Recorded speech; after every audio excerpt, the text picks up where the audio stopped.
My husband, the CEO, told me, "You're sleeping in the guest room until you say sorry." I just nodded and said, "Okay." The next morning he came in and asked, "Have you learned your lesson?"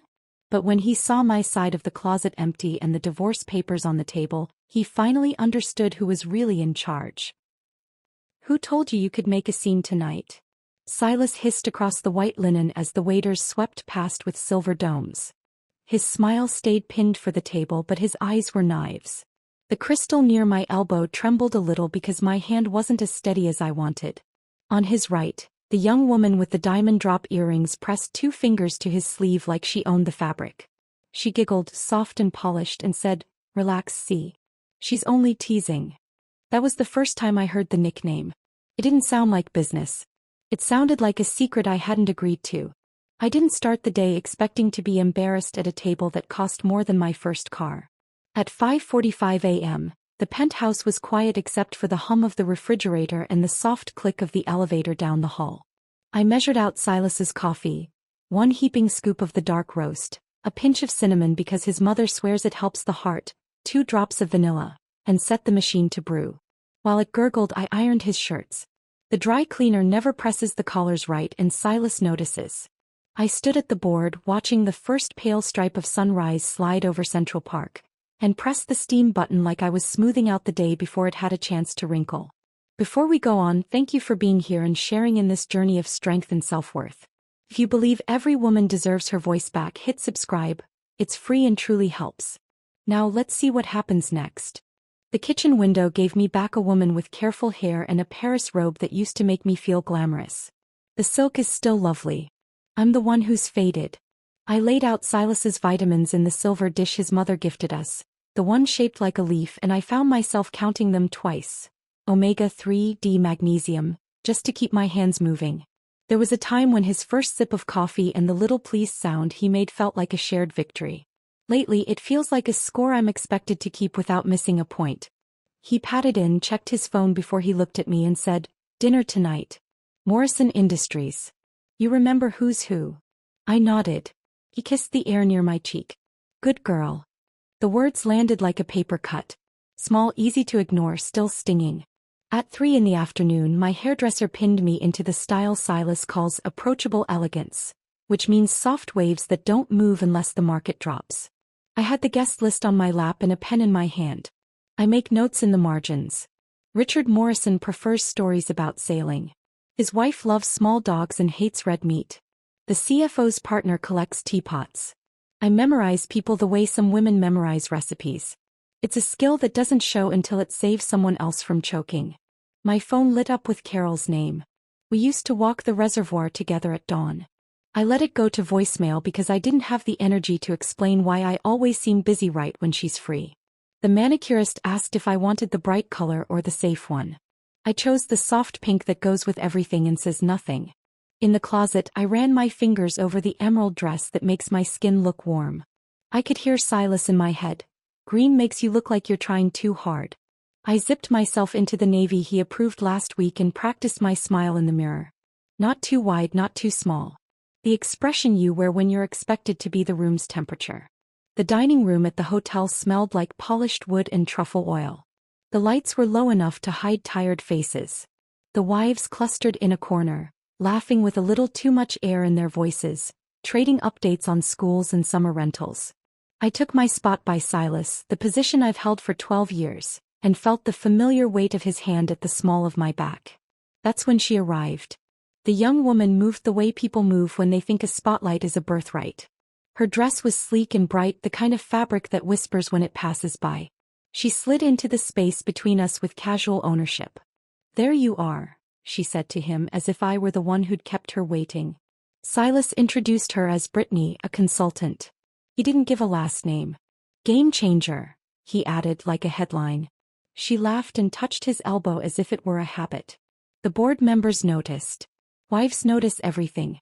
Brittany called him C, then CC, which sounded private and silly at the same time. I decided to be gracious. I asked where she grew up, what brought her to New York, how long she'd been in strategy.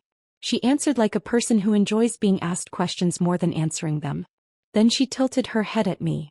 "Do you still get that beautiful Eastern light in the master?" she said. You're lucky. The guest room is lovely too at sunrise. My napkin slipped. I hadn't mentioned our floor plan. I told myself she was just overeager the way new people can be when they want to fit fast. I excused the familiarity as youth. I excused the perfume that smelled like grapefruit and something sharper. But she went on, admiring the Monet in the study, which is not a Monet, only a print Silas likes to pretend is important, and describing the view from our terrace as if she'd been there to watch the car lights on Fifth Avenue blur into threads. It takes a simple sentence to tilt a room. C says you're an angel for keeping everything running, she said. He needs that. The wives who don't owe me anything glanced at me and then at their plates. The soup arrived.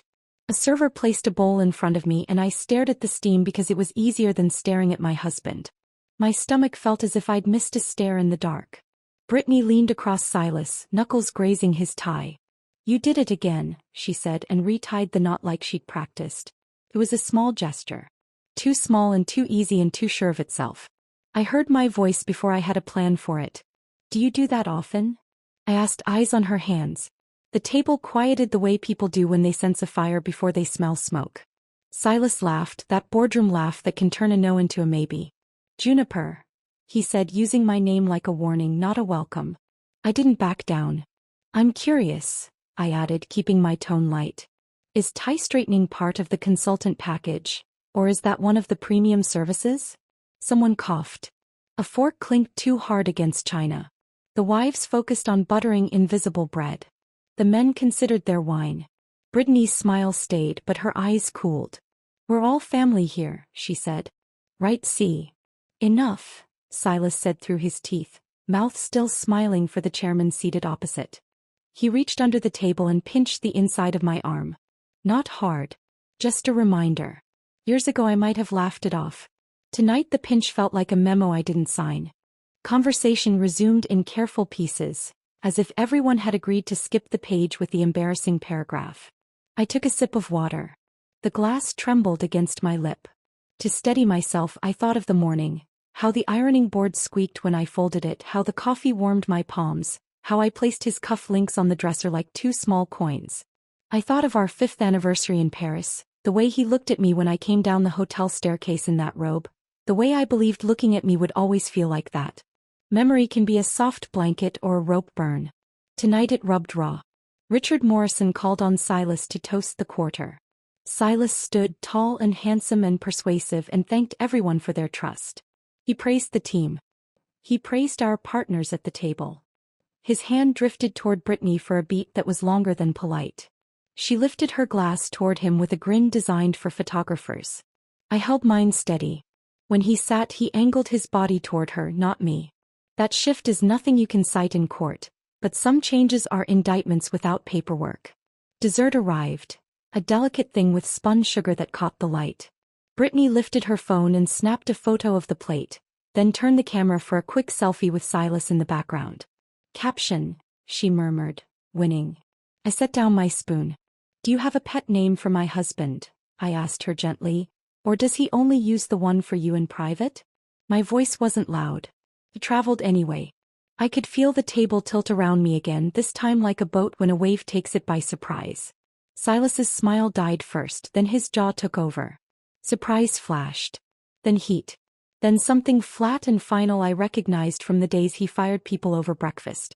Juniper, he said low. We will discuss your behavior later. The words didn't belong to our marriage. They belonged to his corner office. Brittany opened her mouth, then closed it, then leaned back as if she were reconsidering her investment.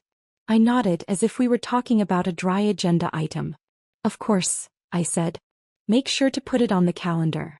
I'd hate to be accused of missing a meeting. One of the wives coughed into her napkin to cover a laugh she didn't mean to let out.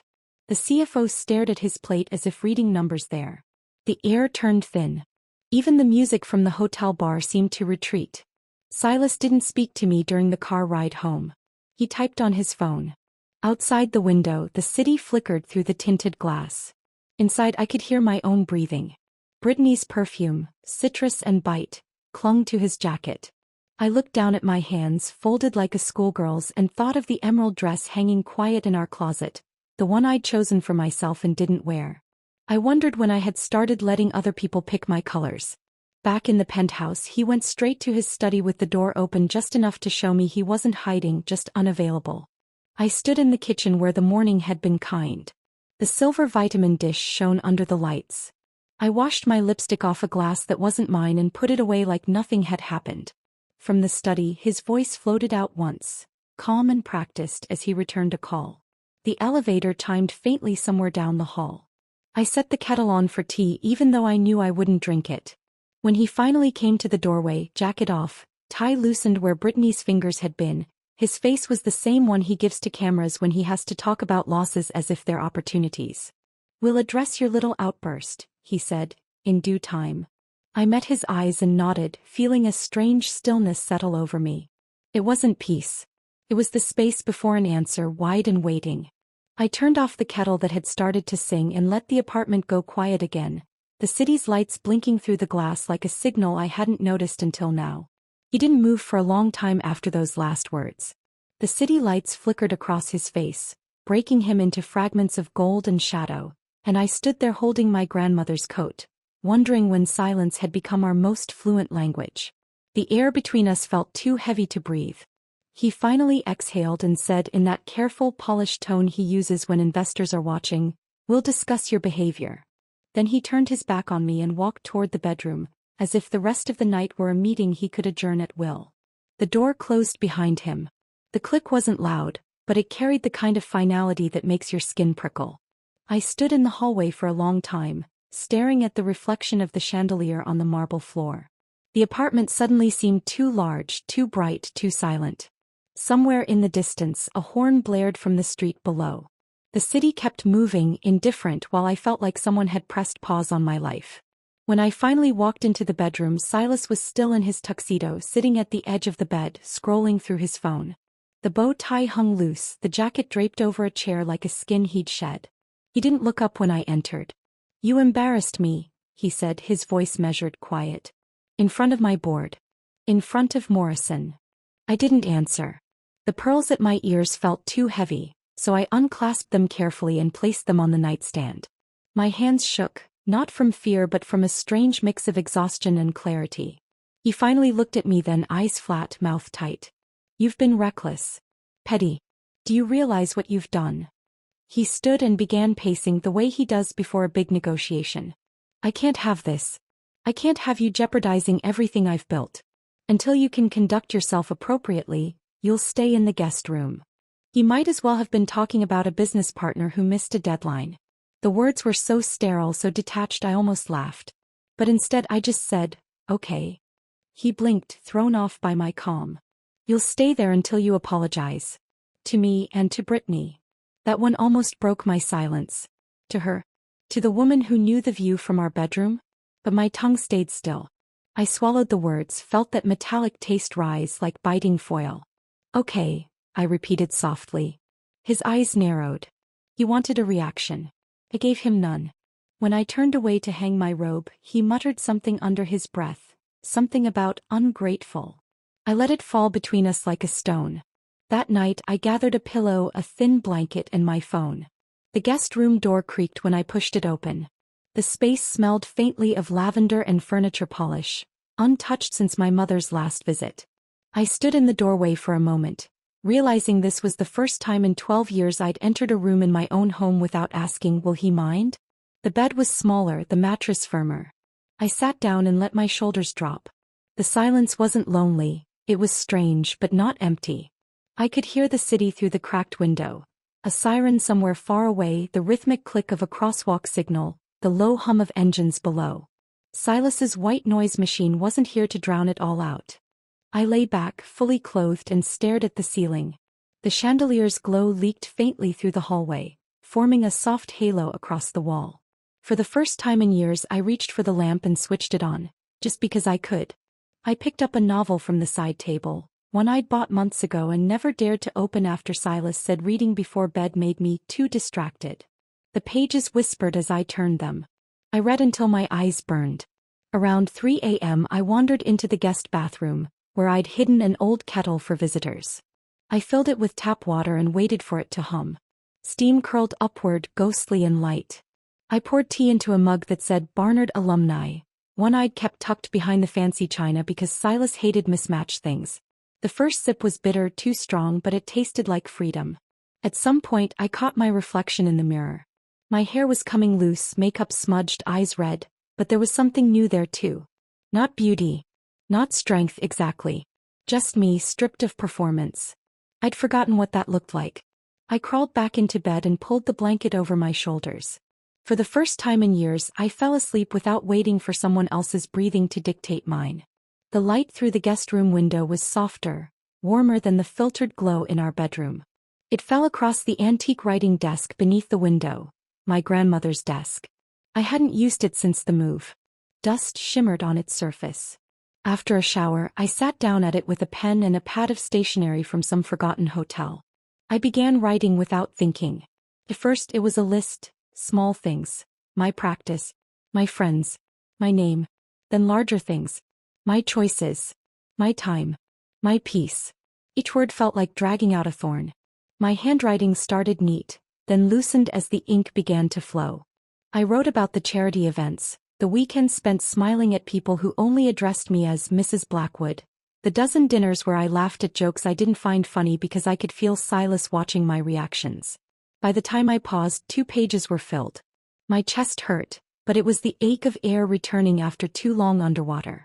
In the bottom drawer of the desk I found my old address book. The leather was cracked at the spine. I flipped through names I hadn't seen in years. Friends, clients, my yoga instructor who once told me I should write again. Between pages a business card slipped out. Margaret Winters, attorney at law. Her handwriting on the back was small and neat, just in case you ever wake up.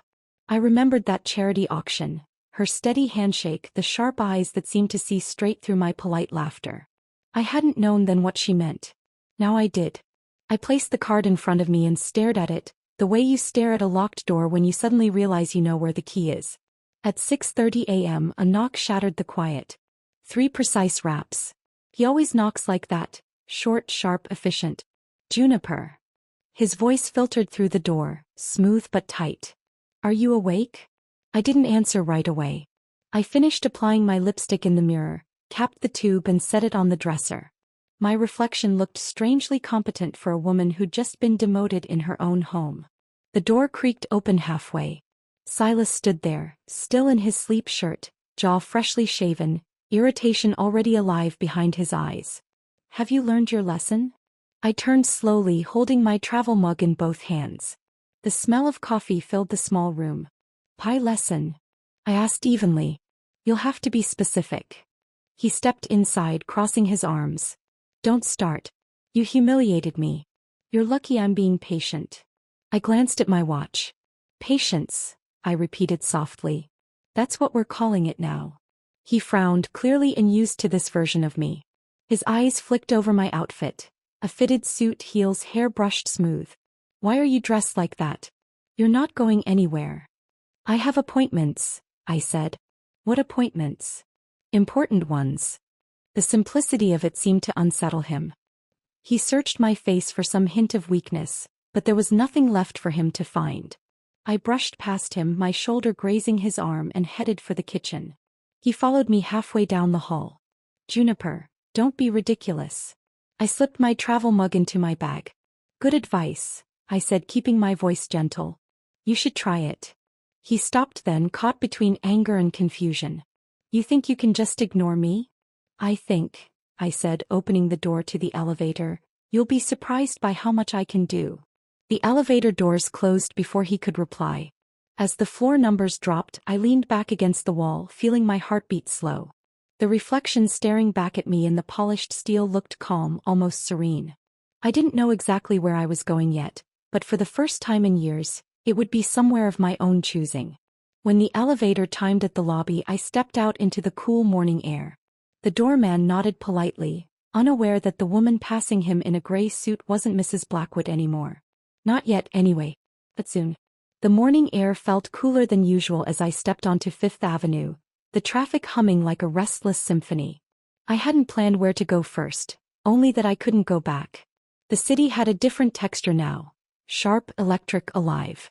Every step away from that penthouse felt like crossing an invisible border.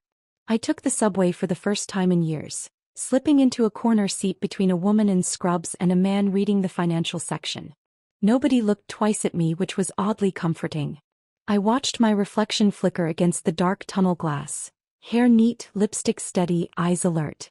For the first time I looked like someone capable of starting over. I found myself standing in front of a glass tower on Lexington Avenue before I'd fully decided to come. 42 floors of polished ambition.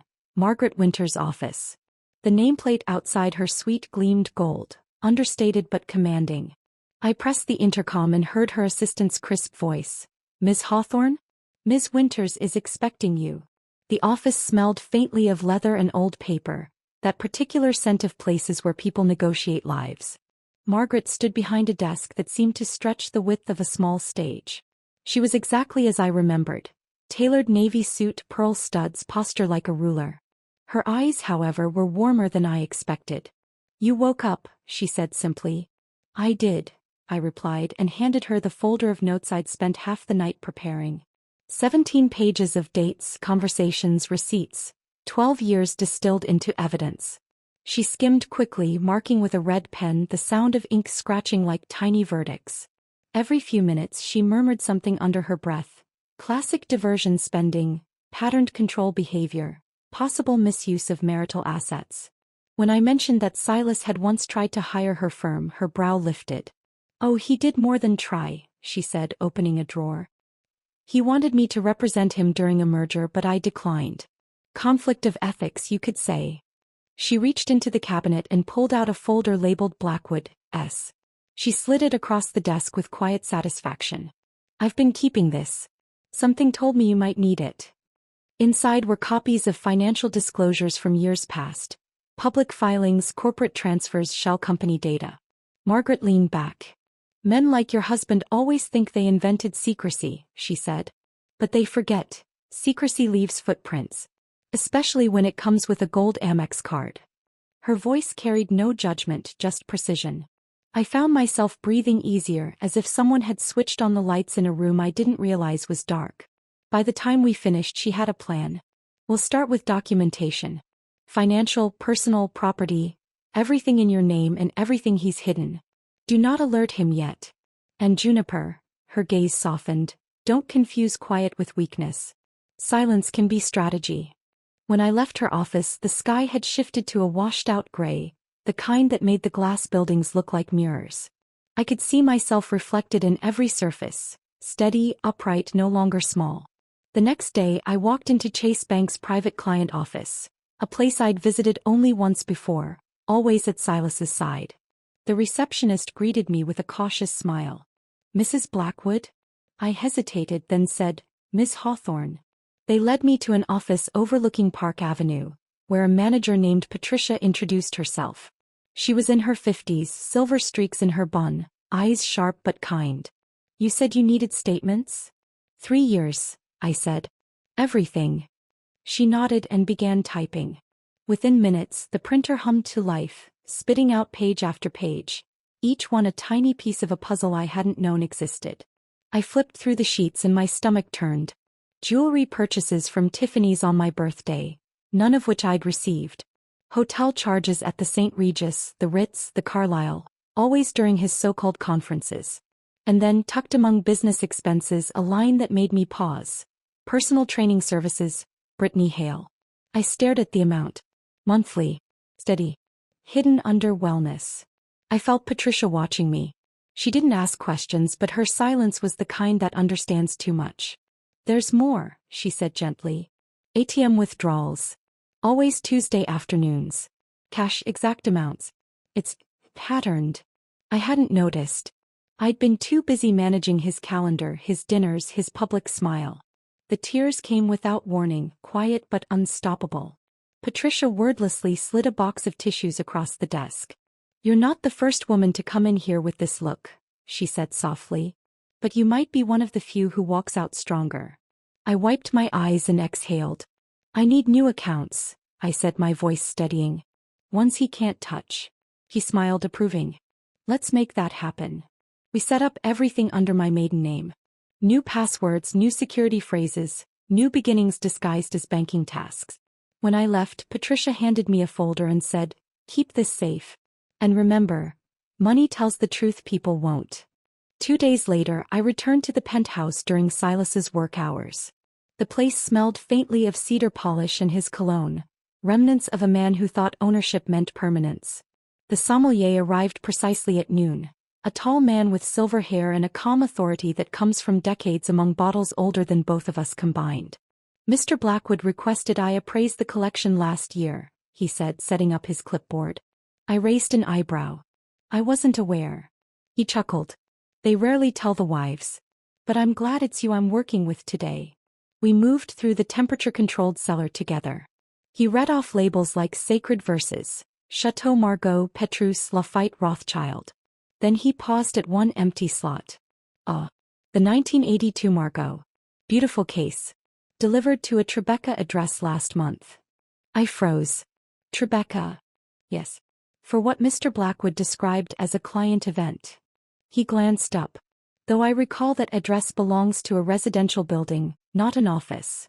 He didn't elaborate further, but the unspoken words hung in the air like condensation. By the time he finished cataloging, the collection's worth was staggering. He photographed each label, documenting everything meticulously. Before leaving, he handed me a copy of the list. "You'll want this," he said. "In my experience, the wife usually gets the collection in the end. Men who cheat," he smiled ruefully, "always underestimate the inventory." After he left, I walked through the penthouse slowly. Every object seemed to hum with new meaning. The art, the rugs, even the untouched piano. None of it felt like his anymore. That evening, as I waited in the lobby for a delivery truck, Thomas the doorman spotted me. "Evening, Ms." He paused, uncertain, then smiled. "Miss Hawthorne." I blinked, surprised. "You remembered." He shrugged. "Always liked that name better."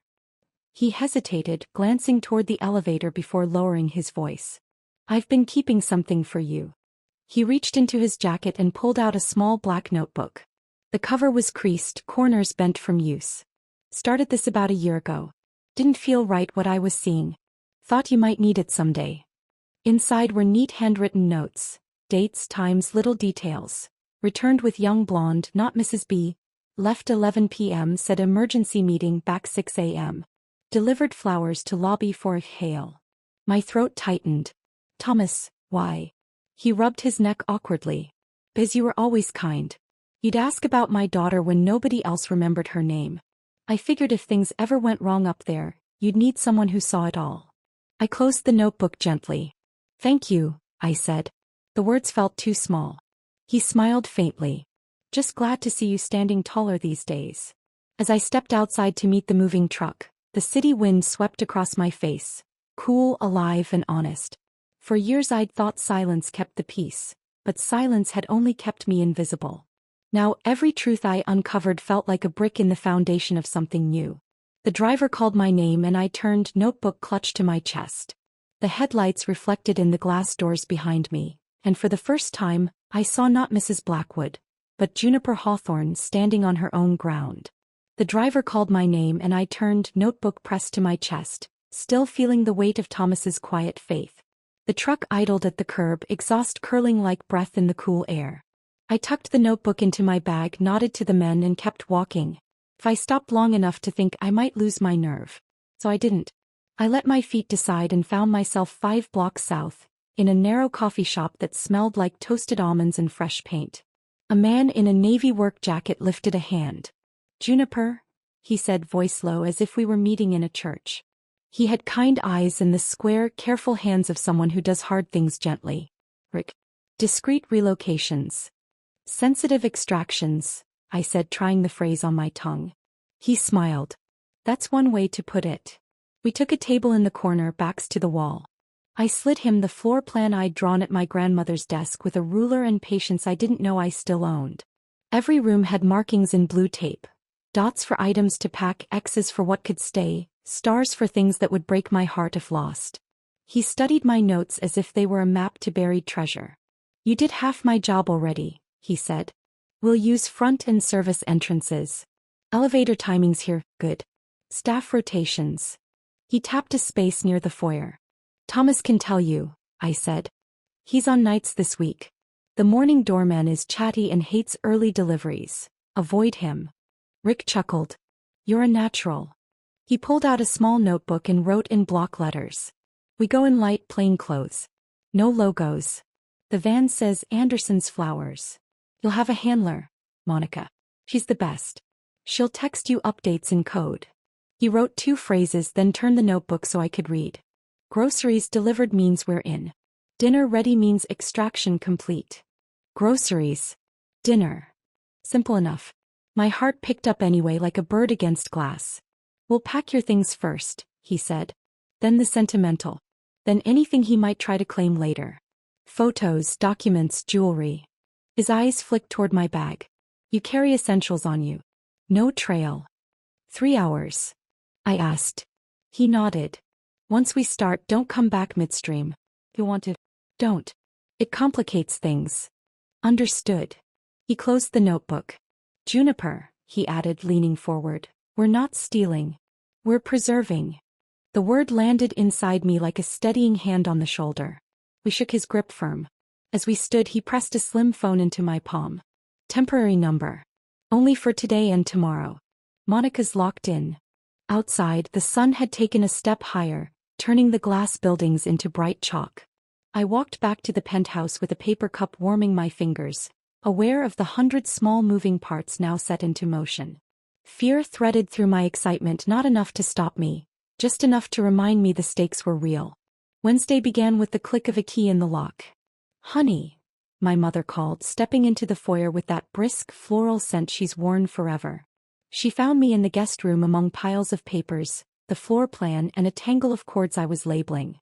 Her eyes traveled over the mess, then back to me. Well, she said, lips curving, there she is. The girl who used to organize her dollhouse by color and tax bracket. I laughed, a short, surprised sound. I don't know if I'm brave or foolish. Both, she said. That's how change starts. She kissed my cheek, then held me at arm's length. You look alive. We made tea in the small guest kettle, the familiar ritual soothing my hands. I told her about the bank, the wine collection, the notebook Thomas had kept. Her mouth thinned with a rage she didn't need to spell out. I started keeping things too, she said, reaching into her tote. She laid out a neat stack. Printed photos from galas, Silas in the background with Brittany's hand on his sleeve. Screenshots from social pages where the same young woman appeared in more frames than made sense. Restaurant receipts from family dinners he never attended. On top, a small, fabric-covered journal. Every time you called and said you were fine, but sounded like you'd been crying, I wrote down the date. I didn't want to push you. I wanted proof for when you decided you deserved better. Something in my chest gave way. Not a collapse. More like a door opening in a house with stuck hinges. I should have told you sooner, I whispered. You told me in the spaces between your words, she said softly. She opened her checkbook, wrote a number that made my breath hitch and slid it toward me. From your father's policy. I kept it for you. I always knew there would come a day I'd hand you this and say, go. Start fresh. So, go. I stared at the check. It represented practical things. Deposits, lawyers, rooms with locks. But it also felt like permission. I tucked it into my bag and for a moment we just held hands the way we used to when crossing busy streets. Will you be okay? She asked. Yes, I said and realized I believed it. Before she left, she stood in the doorway and looked back at me, a proud glint in her eyes. When you see him trying to scare you into staying small, remember who raised you, she said. He doesn't get to define your courage. After she was gone, the apartment felt different. Not emptier. Lighter. At noon, I met my cousin Derek in a quiet hotel lounge that could have been any city's living room. Low chairs, soft lamps, a piano that nobody played. Derek worked security for the Ritz-Carlton downtown. He slid into the seat across from me, ordered black coffee and waited until the server drifted out of earshot. Then he placed a flash drive on a cocktail napkin and tapped it once with his finger. You didn't get this from me, he murmured. Of course not, I said. Weekend of the conference, he said. Check-in video. Elevator. Lobby. Also, 3 other visits. He grimaced. The concierge keeps copies of all receipts for a while. I pulled what I could without raising flags. I turned the drive between my fingers, small and ordinary looking. And you're sure? Juniper, he said gently. I wouldn't have called if I wasn't sure. He leaned in, voice lower. She's wearing your bracelet in the clip from the elevator. Cartier. The one with the tiny emerald clasp. A cold current ran through me, not shock exactly. Confirmation has a different temperature. I nodded. Thank you. Sorry you had to learn it this way, he said. Sorry there was a way, I replied. He reached across and squeezed my hand, then sat back and tried to lighten the air. Do you remember when we were 10 and you made me sign a contract before you'd trade lunches? He said. You kept stealing my pudding, I said. You drafted a better agreement than half the managers I've had, he said, grinning. You were always the one who wrote things down. You're still that person. After he left, I stayed a minute, holding the flash drive like a pebble that had skipped across water and finally landed in my palm. The evidence didn't feel like triumph. Felt like a tool. Tools aren't exciting. They're necessary. Monica texted that evening. Confirm floor plan received. Question marks tagged in pink? I replied with photos of 3 items I'd forgotten to mark. My father's first edition books, a quilt my mother made for our wedding, a brass watering can Silas mocked but I used every summer. She responded with a thumbs up and a small flower emoji. Calmed me more than I expected. We set the timeline for Thursday morning. Silas would be at racquetball like clockwork. Rick liked clocks. So did I. There was one more thing I needed. A safe harbor. The penthouse wasn't mine yet, not in the way I needed. I pulled out the temporary phone and with a steady finger called the Carlisle. The woman at reservations spoke with that soft hotel smile you can hear. Welcome back, Miss Hawthorne, she said as if I'd never left. I need a suite, I said. Quiet. A window. Good locks.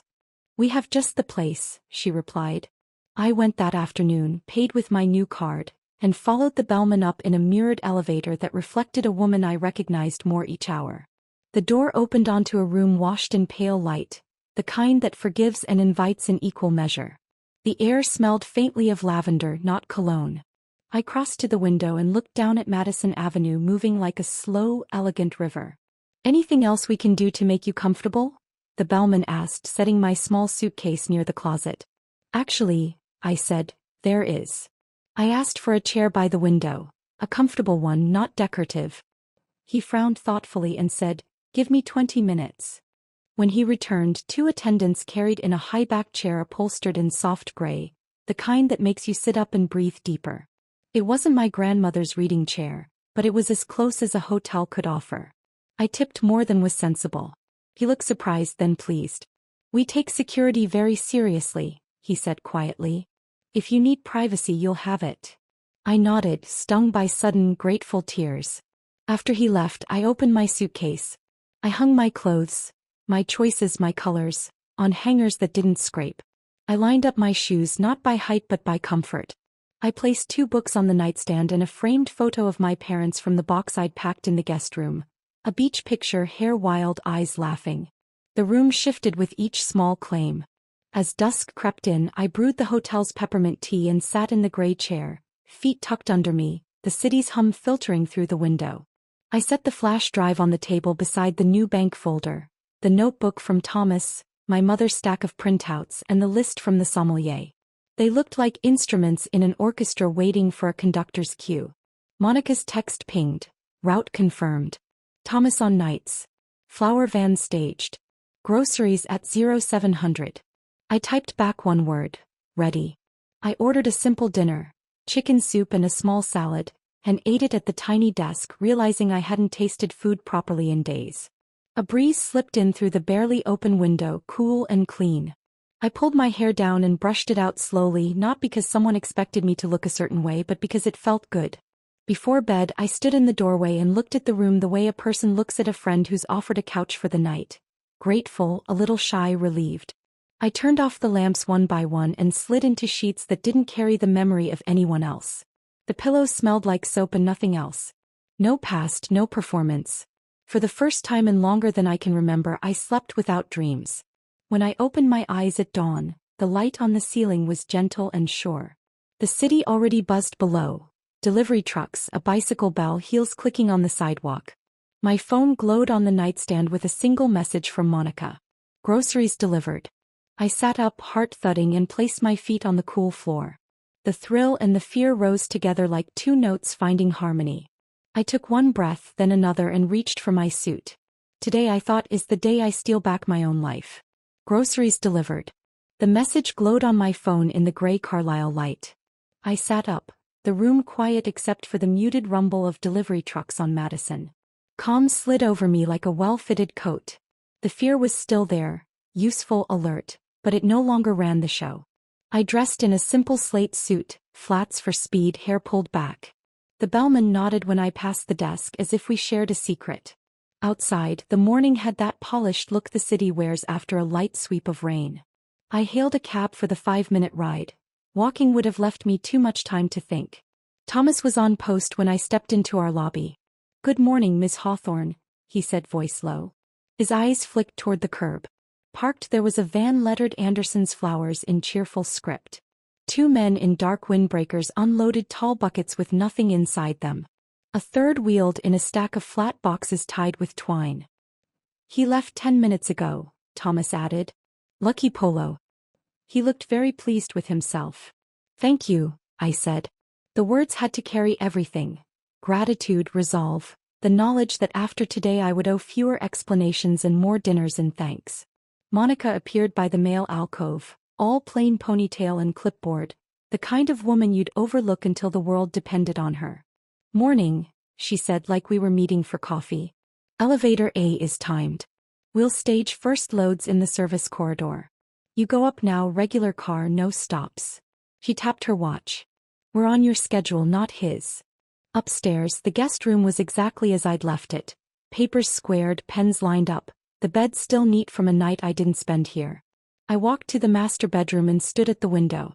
At 6:45, right on cue, Silas's Tesla slid from the garage. Even from above I knew the set of his shoulders, the pep in his posture when he believed the day belonged to him.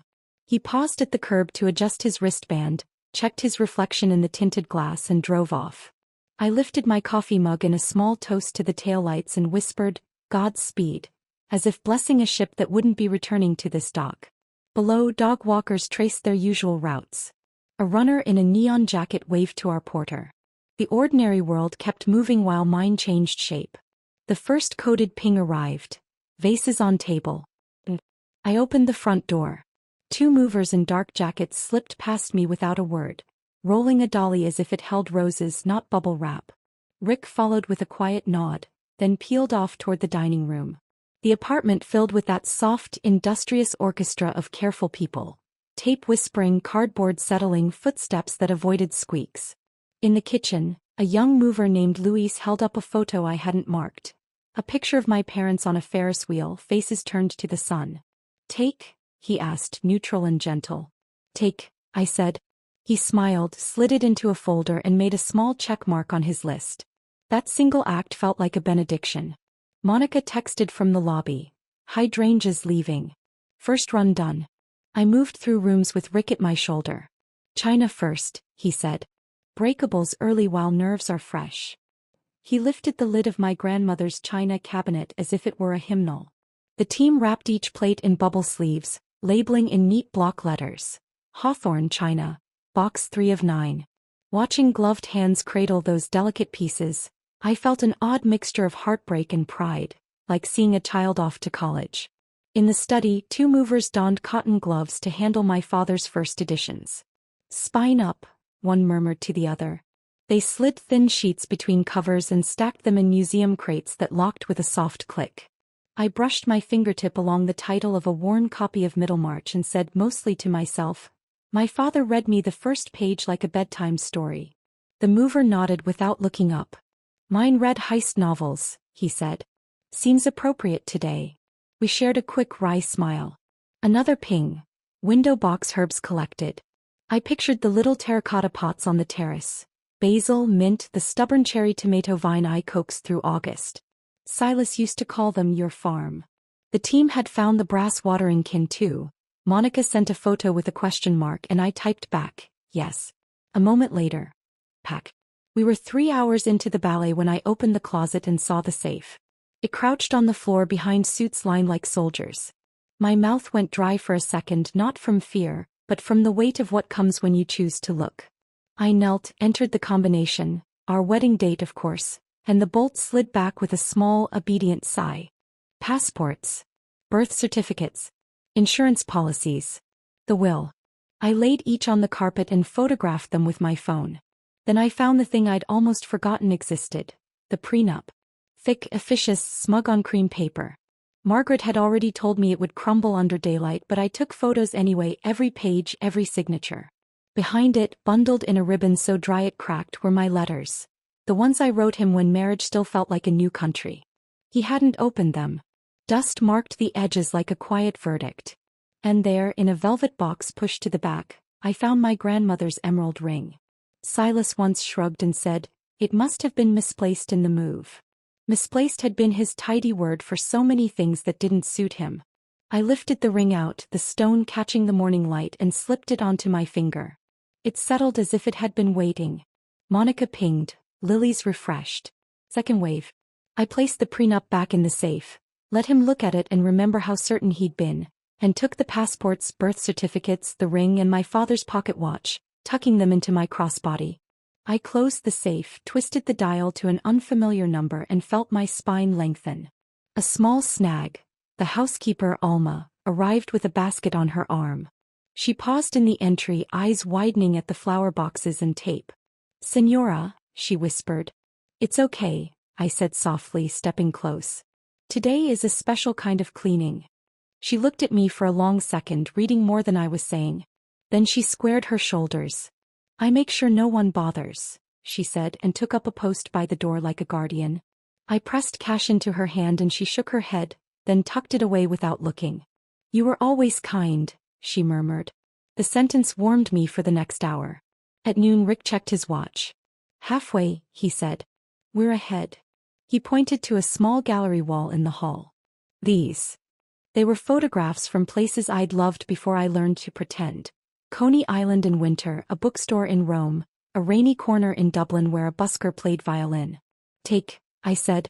A mover with gentle hands eased each frame from its hook, wrapped it in foam, numbered the backs. I caught my reflection in the glass as it went into the sleeve. Hair neat, eyes clear. I didn't look like a runaway. I looked like a woman who had read the plan twice and remembered the exits. Another ping. Peonies arranged. Third wave leaving. Monica added. Doorman offers umbrella, rain starting. I pictured Thomas handing out plastic sleeves to imaginary blossoms and smiled. At 2 I stood in the bathroom and looked at the tray of perfume bottles I never wore for myself. Gifts chosen for their names. Authority, Victory, Muse. I chose one I'd bought years ago and tucked away because someone said sandalwood didn't suit me. I dabbed it at my wrist. The scent bloomed warm and clean, quiet confidence instead of announcement. The room felt more honest at once. By 3 the apartment had edges I'd never seen. Without my things, the spaces where I'd been obedient were obvious. The kitchen, once staged for entertaining, looked like a showroom. The study felt like a set for a man performing competence. The only room that still hummed with something true was the guest room, where my grandmother's desk sat under the window, a sliver of light on its scarred surface. "Dinner ready at 15:30, Monica sent. "Almost complete." "Last loads," Rick confirmed. "We leave the furniture he'll trip over with his own ego. The rest is yours." He glanced toward the study. "Your documents?" "Next," I said. I carried a slim box to the desk and opened it. Inside were the divorce papers, the ink still dark where the clerk had stamped them. I added the forensic accounting report, tabbed, highlighted, merciless, opened to the neat page that traced company funds into Brittany's paycheck as if it were a recipe for cake.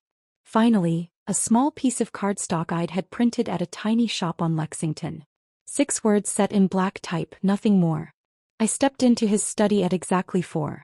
The room had that stillness expensive wood gets in late afternoon, the light falling in clean bars across the leather blotter. I could see the outline where his laptop usually sat, the faint smear from his wrist where he polished the desk with his constant moving. I straightened a pen because that's what I do and then arranged the documents. Divorce papers on the left, fanned so the case number and the stamped seal were easy to see. Forensic report on the right, tab peeking like a discreet flag. My little card centered on top. I took out my phone and photographed the desk. Once, then again, then a third time from the doorway. Not for spite. For record. For memory. For the moment my life changed because I decided it would. I stood a while longer listening to the apartment. The movers had gone. The flower van had become a rumor 2 blocks away. The only sounds were the low hum of the refrigerator and a distant siren curling down Fifth. I went room to room, sliding open a drawer here, closing a cabinet there, saying quiet goodbyes not to the things but to the version of myself who kept them dusted. On my way out I paused by the hall mirror. A woman in a slate suit looked back, a ring with a dark green stone catching the last light. I adjusted the collar of my jacket and lifted my chin. Not defiant. Not afraid. Just decided. At the door I tucked Thomas's notebook deeper into my bag and turned off the lights. The elevator arrived with a soft ding. As the doors closed I caught a final glimpse of the study's doorway, the papers waiting on the desk like a clock chiming the hour. Downstairs, Thomas handed me an umbrella. "Little shower," he said. "Should pass." "Everything all right?" he added, a question wrapped in 3 ordinary words. "Everything is in its place," I said. He nodded once, satisfied. I stepped out into the light rain. The city smelled like wet stone and possibility. I didn't look back. Rain slicked the streets, pooling light from passing taxis into ribbons of gold and red. My umbrella clicked shut as I entered the building. The doorman gave me a small nod, solemn knowing, and pressed the elevator button before I could. The ride up felt longer than usual, the quiet hum of the machinery almost like a held breath. When the doors opened, the penthouse greeted me with stillness. The air smelled faintly of cedar and the faint ozone left by recent vacuuming. My shoes made soft sounds on the marble. I set the umbrella against the wall, the handle dripping a slow rhythm. Upstairs the silence broke. A door slammed. Then another. The rhythm of footsteps, fast, angry, disbelieving, pounded through the ceiling. I stood in the hallway below, my tea still steaming on the table where I'd left it, and listened to the moment my husband's world stopped making sense. He moved in frantic circles above me. Closet doors opening, drawers sliding, hangers clattering. Every sound sharper than the last. And then the stillness that followed, the kind of silence that announces understanding. I sipped my tea, let the warmth sit on my tongue. I didn't need to see him to picture the scene. Empty closet, missing belongings, the gaping absence where control used to live. The first word reached me like a distant echo. Juniper. Drawn out, clipped with disbelief. It wasn't a call. It was an accusation. He found me minutes later. The door to the guest room burst open with the drama of a courtroom. Silas filled the frame, his tie askew, his face the color of bad news. The precision he wore like armor at board meetings was gone. His hair was mussed, his eyes bloodshot, the careful polish cracked through. "What the hell is this?" he demanded. His voice was lower than I expected, ragged around the edges. "Where are your things? What have you done?" I set my cup down carefully on its saucer. "I've relocated," I said. He blinked, disoriented by my calm. "Relocated? Don't play games, Juniper. Where's everything? Where's our property?" "Mostly in storage," I said, folding the edge of a paper on the desk beside me. "Somewhere climate-controlled, you'll be glad to know." He stared, chest rising and falling, his hands flexing uselessly at his sides. "You can't just take." "I can," I said evenly. And I did. Every item was legally acquired during our marriage. Every removal properly documented. He took a step closer, lowering his voice to that dangerous, controlled tone, the one he used when a deal started slipping through his fingers. "You think you can humiliate me like this? Do you have any idea what this looks like? To my colleagues? To Morrison?" "Yes," I said, meeting his gaze. "Like accountability." For a moment he looked almost frightened, then angry again. "You've lost your mind. You've gone completely irrational." I stood and smoothed my jacket. "Irrational?" I echoed. "Silas, I've executed a strategic restructuring of personal assets. You should appreciate the phrasing, you taught it to me." He blinked as though the words didn't belong in my mouth. "This isn't a negotiation, Juniper. This is a disaster." "Not for me." He paced to the window, then back. "You'll regret this. I'll make sure of it. I'll have every lawyer in the city on retainer by morning." I tilted my head. "You might want to save the retainer money for your criminal defense fund." He froze mid-step. "What's that supposed to mean?" Before I could answer, my phone lit up on the desk. Margaret's name flashing across the screen. Perfect timing. I picked it up and tapped speaker. Juniper. Margaret's voice came through, smooth and sharp. I assume you're with him? Silas moved closer, posture shifting into his CEO stance. That false confidence he wears like cologne. Margaret, he said, cutting in, whatever nonsense my wife has told you. I'm not your employee, Silas, she interrupted. And she's not your wife much longer. I'm calling to inform you that we've submitted evidence of embezzlement to the board. His mouth fell open slightly. That's absurd. Charges will be reviewed Monday, she continued, unbothered. We have documentation tracing acquisition funds into a personal account in Brittany Hale's name. I believe you used the label, consulting fees. Care to clarify? Color drained from his face so fast it was almost theatrical. Those were business expenses, he stammered. She was under contract. Then you'll have no problem producing deliverables, correct? Margaret's tone was almost kind. The board looks forward to seeing them. He grabbed the phone from my hand. Margaret, listen. She cut him off with the precision of a surgeon. I've been listening to you for years, Silas. Now it's your turn. Her voice softened but only slightly. You should know, there are witnesses too. The CFO, for instance. And we've already arranged for forensic review of your company card. There's no negotiating out of this. He stood perfectly still, breathing hard. When she hung up, the silence came back, thick as smoke. He handed me the phone with a trembling hand. You think this makes you the hero? He said. You've destroyed everything. My reputation, my company. No, I said quietly. You did that. I just made sure someone finally noticed. He turned away, one hand pressed to his temple, the other clutching the edge of the desk like the room might tilt. You don't understand what you've done. You can't walk away from this. You owe me. I laughed once, low and sharp. Owe you? He faced me again, eyes wild. Yes. Every success I built you benefited from. You lived in this penthouse, wore the clothes, went to the dinners. You think you can rewrite history now? I'm not rewriting anything, I said. I'm finishing the last chapter. He took a step toward me. Juniper, don't do this. Do what exactly? He hesitated, looking suddenly small like a man trying to negotiate with gravity. I picked up my grandmother's cashmere coat from the chair, draped it over my arm and looked him squarely in the eye. You told me once that marriage is about managing assets. You were right. I just didn't realize I was one of them. His mouth opened, closed, opened again. I didn't give him the chance to find words. I learned from you, I said. Efficiency, timing, tone. You're very good at winning, Silas. You just never noticed when the game changed. He sank into the chair behind him, elbows on his knees, hands pressed to his forehead. You can't mean to go through with this. You can't humiliate me like this.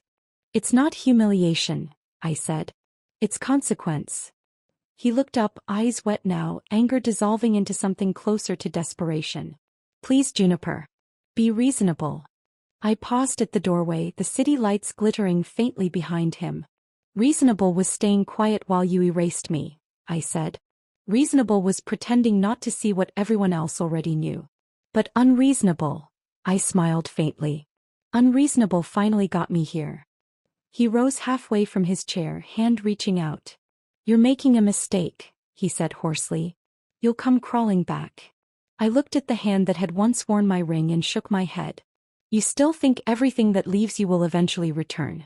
That's your real mistake. For a moment, the world narrowed to the sound of rain against the glass and the slow tick of the clock above the mantel. I could almost feel the years peeling away. Every dinner, every compromise, every apology I'd given to keep the peace. Then I stepped forward, closing the distance just enough to speak quietly. Your mother called me last week, I said. She told me she always knew you'd ruin the best thing that ever happened to you. She just didn't know how soon. He went still. And for what it's worth, I added, your golf buddies have a betting pool on when Brittany figures out she's dating a man who mistakes control for love. I didn't place a bet. It didn't seem fair. His face twisted. You can't talk to me like this. I already am, I said. And I'll only have to do it once. I adjusted my coat, slipped the strap of my bag over my shoulder and opened the door. Behind me, I heard him say my name again, softer this time, like maybe it could anchor me. It didn't. I stepped into the hallway, closed the door gently and let the latch click. The sound was clean, final. A full stop at the end of a sentence I'd been writing for 12 years. The elevator doors closed behind me, sealing away the echo of his voice. By the time I stepped into the Carlisle lobby, my pulse had slowed to something steady, deliberate. The marble floor gleamed like calm water under soft lights. I crossed it slowly, each step lighter than the last.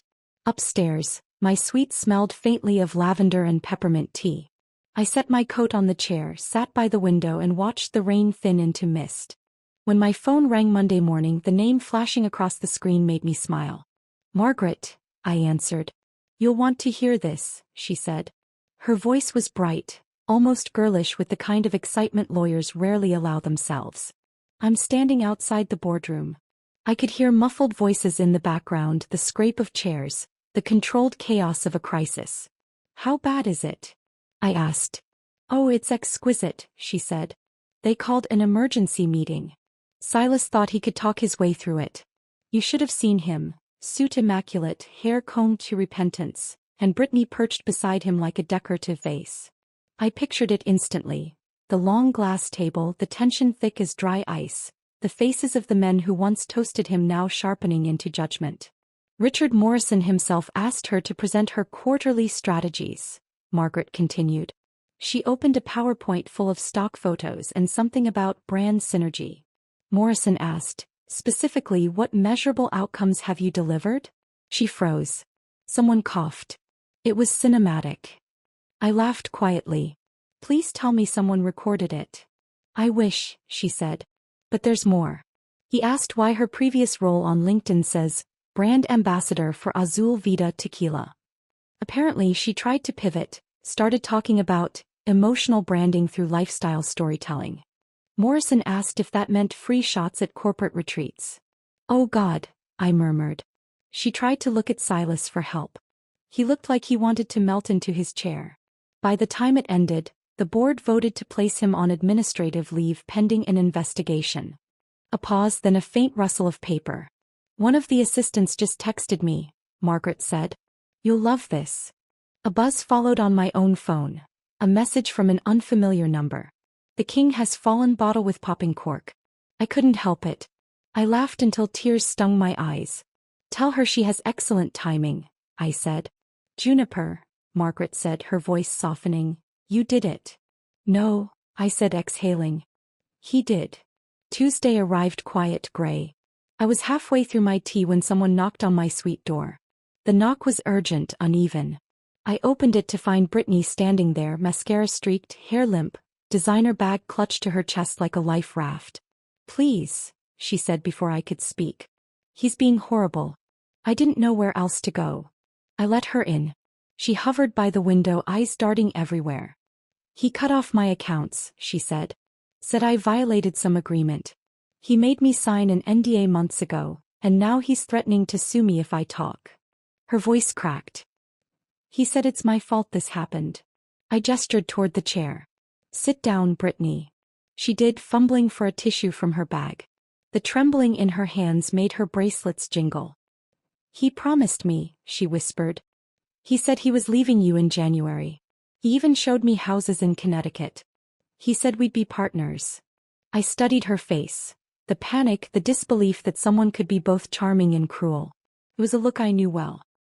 "He's been paying my rent," she continued, "but now he wants it back. Said I benefited unfairly." "Who says that?" "Silas," I said. Her eyes lifted, wet and wide.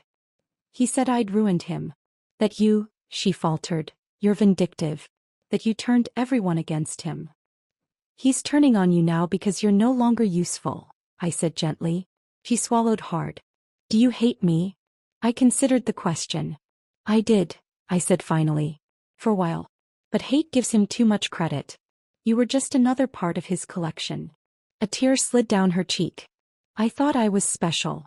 "So did I said. For a long moment the only sound was the rain against the window. Then I reached into my purse, pulled out a business card and slid it across the table. "Margaret Winters. Call her. Tell her everything." She looked down at it, confusion flickering into realization. "You're giving me your lawyer?" She's good at cleaning up after men like Silas, I said. Her shoulders sagged, some of the panic leaving her face. I don't deserve your kindness. This isn't kindness, I said softly. It's closure. When she left, she paused at the door. For what it's worth, she said, he's terrified of you now. Good, I said. He should be. The next visitor came the following morning, announced by the crisp knock of someone who doesn't wait to be invited. I opened the door to find Eleanor Blackwood standing in a perfect camel coat, pearls at her throat, eyes cool and assessing. Mrs. Blackwood, I said. Eleanor, she corrected, stepping inside. We're well past the formalities, don't you think? She glanced around the suite, her gaze pausing on the books stacked by the window. Nice space. Peaceful. That's rare in this city. I gestured for her to sit, but she remained standing, reaching into her structured handbag. I didn't come to apologize for him, she said, pulling out a thick manila folder, though heaven knows someone should. He handed it to me. Inside were photocopies, old court records, settlement documents, names I didn't recognize. What is this? I asked. His past, she said simply. The parts he didn't bother to erase. I scanned the pages. Divorce papers. The first marriage he claimed was annulled. Notes from an HR department about a harassment claim settled quietly. A second, less formal payment labeled consultant exit fee. I kept them, Eleanor said, sitting finally. Her voice had softened, but her posture stayed upright, spine like iron. I told myself it was for protection. But I think I just couldn't bear to throw away the evidence of who my son really was. I looked up at her. Why are you giving them to me? Because you're the only one who ever stood up to him, she said. And because you're about to be the one who finally holds him accountable. Something shifted in her expression then. Regret, yes, but also relief. His father was charming, she continued. He could talk his way through anything. But Silas, he inherited the ambition without the grace. I raised him to think success made him safe. It didn't. She stood, smoothed her coat. I don't expect forgiveness, Juniper. But I am sorry, for you, for the damage he's done. Before I could speak, she stepped forward and surprised me with a hug, brief, firm, almost motherly. I always hoped you'd be the one to stop him, she whispered near my ear. When she left, the folder sat on my lap like a small, heavy truth. Friday's mediation was held at the penthouse. It felt strange walking back through those doors, familiar space stripped of intimacy. The art gleamed without warmth, the furniture posed for a life that no longer fit anyone. Silas was already there, sitting beside his attorney. His suit looked too large, his tie loose, the shine gone from his shoes. I took my place across the table, my lawyer on one side, the mediator at the head. The process began with formalities. Asset lists, valuations, percentages. Silas tried to argue for sentimental items, paintings he'd never noticed, sculptures he'd dismissed as dust collectors. That painting, he said, gesturing toward the Monet print, was part of our shared aesthetic. I almost smiled. You mean the one you said clashed with the color of your desk? His lawyer shifted uncomfortably. We moved on to furniture. He tried to claim my grandmother's dining set, citing historical value. I produced an email he'd written 2 years ago calling it old garbage we should donate. Silas leaned back, jaw tightening. You've turned everything into evidence. No, I said quietly. You did that when you made everything transactional. The mediator cleared his throat. Let's stay civil. We did barely. Every object carried a memory. Every claim was another small severing. At one point his attorney asked about a photo album, our honeymoon in Italy. I looked at it, worn edges, smiling faces from a lifetime ago. You can keep it, I said. Those people don't exist anymore. For the first time all morning Silas looked at me, not the papers. There was something raw in his expression. Remorse maybe, or just the recognition that the performance was over. When the final signatures were placed, the mediator gathered the folders. That concludes the division, he said. I stood, smoothing my jacket. The penthouse felt smaller now, the air thinner. As I turned toward the door, I caught a glimpse of the study down the hall. Empty desk, faint outline where my papers had rested. Silas's voice followed, soft, uncertain. Juniper. I paused but didn't look back. Take care of yourself, Silas, I said. You're going to need it. And then I left him there, surrounded by the fragments of the empire he'd built and broken with his own hands. The hallway swallowed the soft click of the study door, and I walked toward the elevator without looking back. The air smelled faintly of lemon polish and rain carried in on people's coats. When the doors slid open, my reflection in the brushed steel looked steady, almost serene. I pressed lobby, folded my hands, and let the elevator carry me out of the life I'd kept alive far too long. 3 months later I stood in a different hallway, the courthouse, wearing the emerald dress Silas always disliked. The fabric skimmed my knees, bright against the beige tile and the scuffed baseboards that had seen more endings than a library. Margaret stood beside me, reading glasses low on her nose, a stack of papers tucked under her arm like a shield she knew how to use. When the clerk called my case, we walked into the courtroom together. The judge was a woman with silver hair pulled into a no-nonsense bun and eyes that had weighed 1,000 stories just like mine. She looked at the documents, then at me. "Miss Hawthorne," she said, the name rolling out as if it had never been anything else. "Are you ready to finalize?" "I am," I said, clear and sure. We went through the formalities. The decree restored my name, my property, my quiet. When the judge stamped the final page, the sound echoed like a soft gavel against my bones.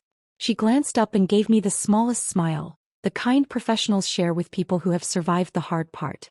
"Congratulations," she said. "May this be a beginning." Outside the courtroom, Margaret hugged me in the corridor. "We didn't just win," she said in my ear. "We closed the book." She handed me a copy of the decree, then another file with neat tabs. "For your records," she added. "The settlement, the accounting, and, my favorite, the findings regarding misuse of company funds. That particular chapter will trail him like a long tail on a comet." We walked down the courthouse steps into winter sun. The city felt different at that hour, less hurried, as if taking a breath between meetings. I raised my face to the light. My name was mine again. It fit like a coat I'd grown into. The penthouse key was heavy in my palm that afternoon when I let myself in. Empty rooms hold their breath differently after a storm. I walked through each space quietly. The study no longer felt like a set. The guest room, my room, was filled with boxes labeled in my hand, not his. I opened one labeled desk top drawer, and took out my grandmother's fountain pen. It wrote in smooth blue lines on crisp paper, and my first word under my restored name looked steady: Juniper. A week later I signed a lease on a small office on the Upper West Side. Second floor, sunlight that flattered no one and hid nothing, paint still drying in the corners. I peeled protective film off the door plaque and pressed on the letters myself. Juniper Hawthorne LSW, consultation. I'd put my license in a frame years ago and tucked it away because a wife didn't need such things, or so I'd been told. Now it hung at eye level. The room smelled like fresh paint and possibility. I chose chairs that invited conversation instead of performance, a round rug that warmed the floor, a bookshelf that held more than decor. The receptionist's desk stayed small by choice. No gatekeepers here, just a woman with kind eyes named Tessa who baked lemon bars for nervous clients and remembered how everyone took their tea. On the first morning, I brought in a vase of grocery store tulips and set them by the window. They opened as the sun moved along the wall, like a promise blooming on schedule. My first client was a woman in a navy coat who kept her hands folded until they ached. She had seen my name in the society pages. Silas's fall made for a story people read with coffee and a shake of the head, and she wanted help leaving a man whose voice lived in her own bones. She sat on the gray chair, stared at the rug's pattern and asked, "How did you know you were ready?" "I didn't," I told her. "I just knew I wasn't willing to stay." We talked until the tightness in her jaw softened. When she left, she pressed my hands in gratitude and whispered, "I'll be back next week." She was, and so were others, 12 by the end of the month. Women who knew private schools and private pain, women who needed a plan more than sympathy. I built binders with tabs and phone trees and resource lists. We practiced hard conversations in my office until they sounded like truths instead of apologies. Not every story was neat. One client went back twice. Another changed the locks, then called me at midnight to say the silence felt loud. I kept tissues on the side table and a bowl of peppermint candies by the door because sometimes small sweetness makes bravery easier to swallow. Between sessions, I opened the window to let in the hum of Broadway. The bus brakes, a bike bell, someone singing off-key down the block. The city had always been a chorus.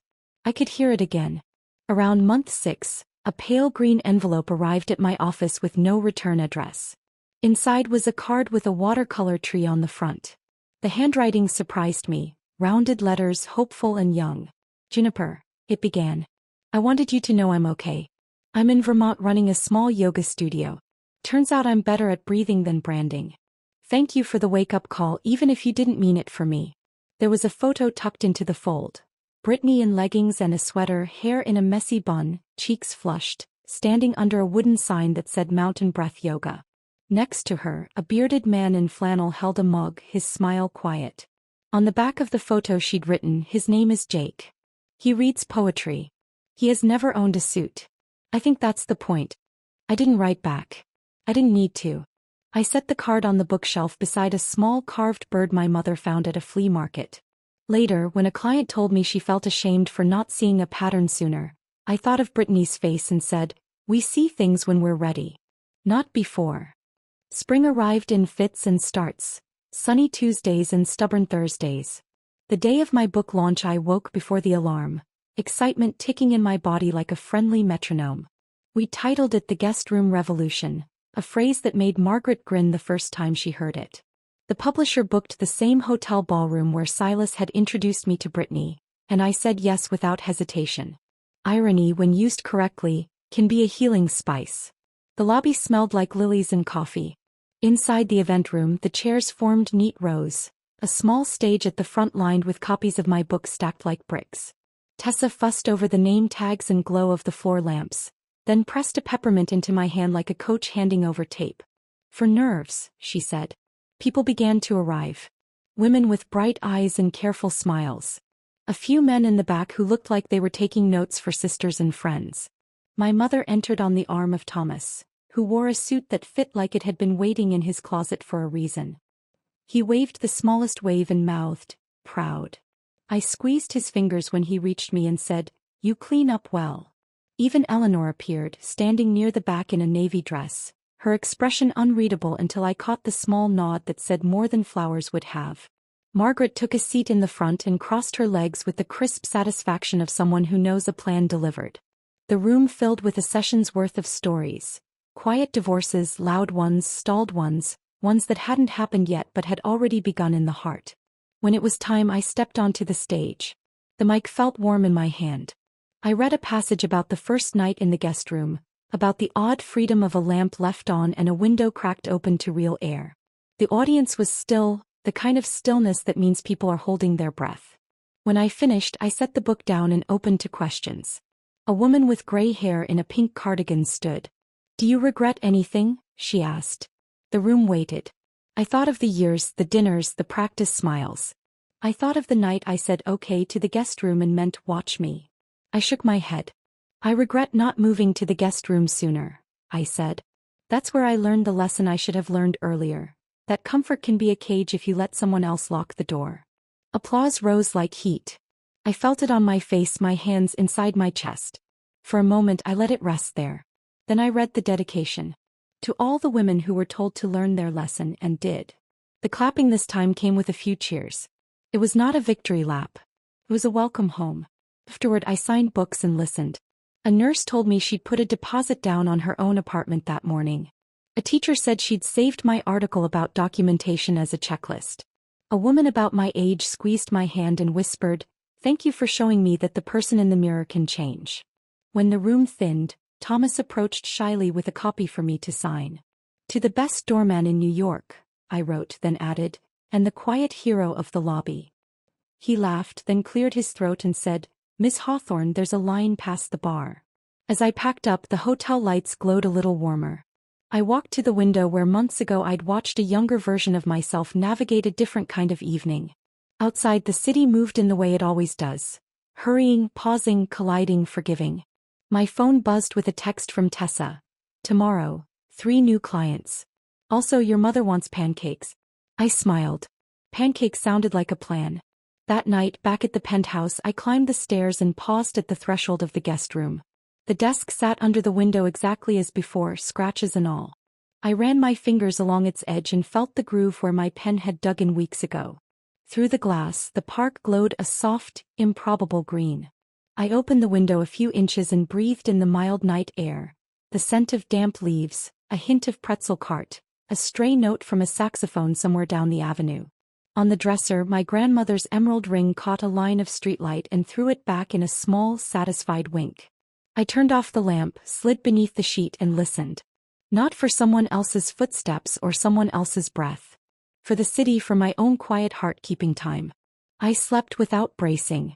In the morning, sunlight poured across the floor in that clean way it does when a day hasn't yet been complicated by anyone's expectations. I walked to the kitchen, made coffee the way I like it, and set 2 plates on the counter for pancakes because my mother would arrive with a newspaper and opinions. I caught my reflection in the microwave door, hair messy, eyes bright, mouth ready to smile, and felt that gentle certainty again. The person who controls the boardroom isn't always the one who controls the board. Sometimes it's the one who owns the building. And sometimes the best takeover is the one where you take back your own life, one room at a time until the whole place belongs to you. If this story of power, freedom, and payback gave you chills, make sure to hit that like button right now. My favorite part was when Juniper calmly placed those divorce papers on Silas's desk. Pure poetic justice. What was your favorite moment? Share it in the comments below. And don't miss more stories of courage, reinvention, and sweet revenge. Subscribe and tap that notification bell so you never miss the next one. Never miss the next one. Never miss the next one. Never miss the next one. Never miss the next one. Never miss the next one.